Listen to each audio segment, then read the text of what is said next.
All right, cool. This is Matt Carr. He teaches world history. So, Matt, talk to me a little bit about your class, how everything's going, just a little bit about it. Well, for the most part, classes are going pretty good. We're in the unit of exploration right now. And for the most part, the kids are doing a lot better than I expected with picking up on it. I figured, since we were talking about mostly 16th, 17th century exploration, that would lose today's kids. But they're doing a pretty good job on picking up because I'm trying to make a big emphasis on making them interested on why things got to where they are, and eventually why we ended up here, and Good. how America was discovered.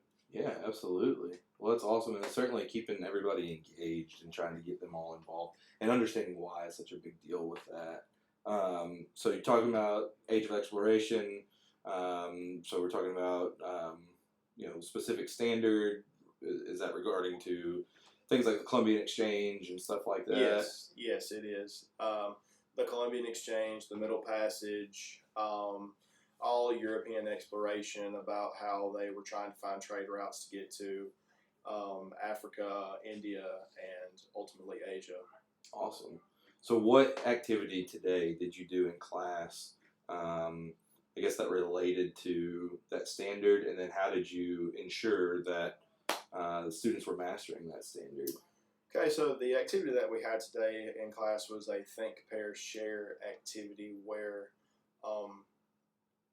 because today we actually taught the end of the last section. And so since they had all the information, what I did was I posted them a question was, what would the world look like if exploration had never happened? What would the world look like if everybody had just stayed put where they were and never branched out? And I got a lot of good responses off that.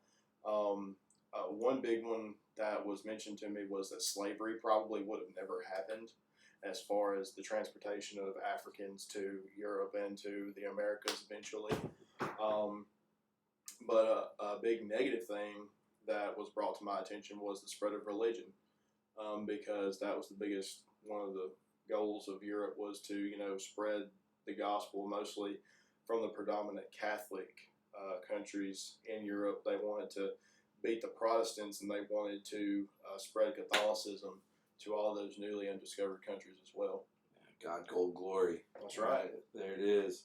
Awesome. So how did you ensure? Was there another activity, exit slip, something along those lines, other than just your conversations after the think, pair, share, to ensure that all students are mastering the skills and then also the standard as well? For sure. So I knew the topic of slavery and slave trade.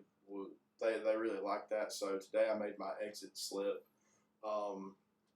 a activity where they read an excerpt from the book about a man who was a Dutch officer who was transporting African slaves from Africa to Europe and to the Americas, and they were to read that and basically put that into their own words, exactly their experiences of how the African slaves, how they acted on the ship, and the experience of what they did whenever they got here, how they divided them up and branded them, and I wanted them to put them in their own words and synthesize that information. Awesome. So putting it in their own words, right, helps them synthesize the information. It helps them then describe exactly what happened as well, which was actually the key component of that standard, which was describe the mercantilism, imperialism, exploration, and then also dealing with the Columbian Exchange as well. Awesome. What would you say, broadly speaking, is working really well in your class? What is working? Well, just giving them opportunities to work together and to gauge other people's opinions in class. I think that's working well. Of course, keeping them on task is always, that's always, a big thing to do whenever you're having students, talking with each other, making sure they're talking about the right things. Right. But gauging the opinion, like trying to especially master putting together high-level achieving students with low-level achieving students, because ultimately kids learn better from themselves sometimes than they even learn from us. Right.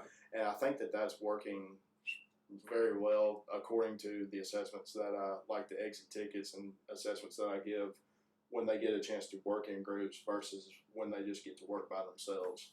Yeah, and that's really good too because it matches with sort of our school goal, which is to improve student achievement, in particular student achievement when it comes to I guess state tests, ACT testing, things like that. Right. And so hopefully focusing some of our attention on maybe the lower level achieving students and pairing a higher level achieving student with them will help bring some of that along, which I think is a really good strategy to use, and it sounds like it's working well in your class. Yeah. So that's awesome, man. Well, I appreciate you. Thank you. Thank you. You're doing a good job. Thanks. Yes, sir.